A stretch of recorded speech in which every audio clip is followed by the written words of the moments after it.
Wawasan Nusantara menurut Garis-Garis Besar Haluan Negara tahun 1998 merupakan cara pandang dan sikap bangsa Indonesia mengenai diri dan lingkungannya dengan mengutamakan persatuan dan kesatuan wilayah dalam penyelenggaraan kehidupan bermasyarakat, berbangsa, dan bernegara. Konsep wawasan Nusantara menjadi luas dengan beragam isi flora, fauna, budaya, serta penduduk yang mendiami wilayah itu. Yuk kita tanya pendapat mereka.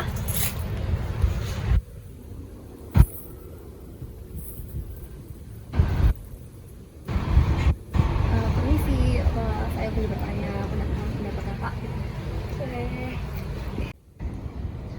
Apa aja sih tantangan terbesar yang dihadapi Indonesia dalam menjaga kedaulatan wilayah dan keberagaman budaya ini di era globalisasi?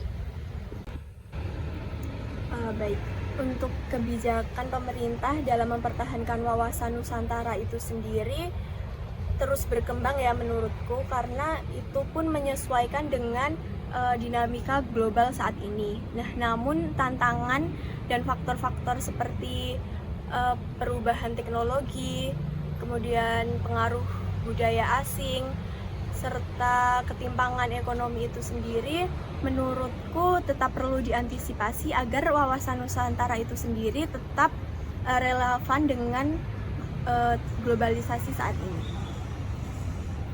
Di era globalisasi ini, wawasan Nusantara menjadi relevan mengingat tantangan dan peluang yang dihadapi oleh bangsa Indonesia.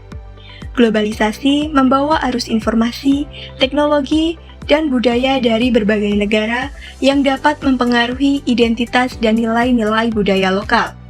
Maka dari itu, wawasan Nusantara memiliki peranan penting dalam menjaga kearifan lokal, memperkuat rasa kebangsaan, dan mendorong kolaborasi dengan berbagai daerah yang ada di Indonesia untuk menghadapi tantangan global. Permisi Kak, boleh tanya apa sih dampak budaya asing terhadap nilai-nilai dalam wawasan Nusantara? Oke, baik. Tentu saja dampak yang dapat mempengaruhi terhadap nilai-nilai wawasan Nusantara itu ada dua. Yang pertama, dampak negatif. Yang kedua, dampak positif. Nah, untuk dampak negatifnya sendiri itu tentu semakin melunturnya budaya-budaya lokal, sopan santun, etika terhadap orang yang lebih tua. Nah, selanjutnya melunturnya minat generasi muda terhadap budaya lokal, karena masuknya mungkin bisa mendominasi kayak budaya K-pop, Hollywood, dan Bollywood. Itu dapat mempengaruhi tentu saja. Yang terakhir kemudian pengaruh pemahaman radikalisme, liberalisme, dan konsumerisme. Nah, selanjutnya untuk dampak positifnya tentu kita dapat pertukaran budaya lokal ke mancanegara melalui mungkin pertukaran antar pelajar, memperkenalkan budaya lokal kita ke berbagai negara. Dan kemudian untuk selanjutnya itu kita dapat memanfaatkan teknologi itu sendiri untuk memperkenalkan budaya lokal ke generasi selanjutnya. Jadi menurut Anda bagaimana sih kebijakan pemerintah itu dapat mempertahankan wawasan Nusantara agar sejalan dengan dinamika global yang terjadi pada saat ini? Di era globalisasi saat ini, menurutku Indonesia menghadapi tantangan besar dalam menjaga kedaulatan wilayahnya dan kebudayaannya itu sendiri.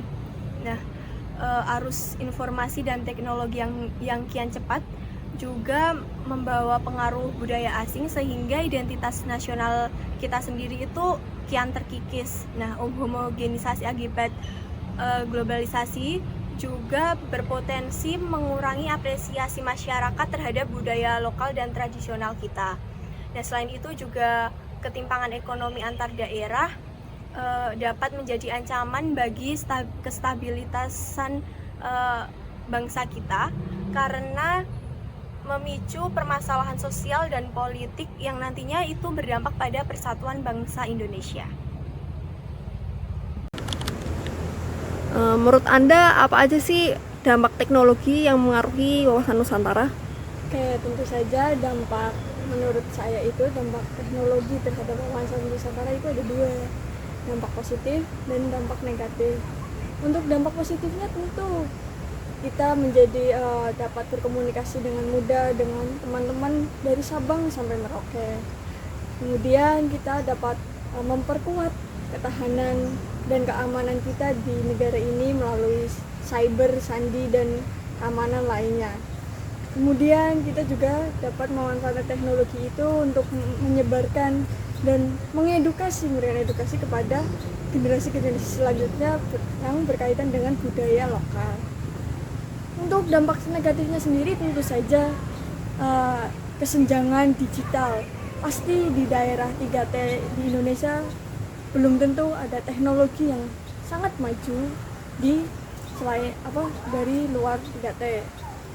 Kemudian perang cyber, spionase, terus mungkin masih banyak yang lain lagi seperti data kita dicuri atau hacker dan penyebaran hoax dan lainnya. Mungkin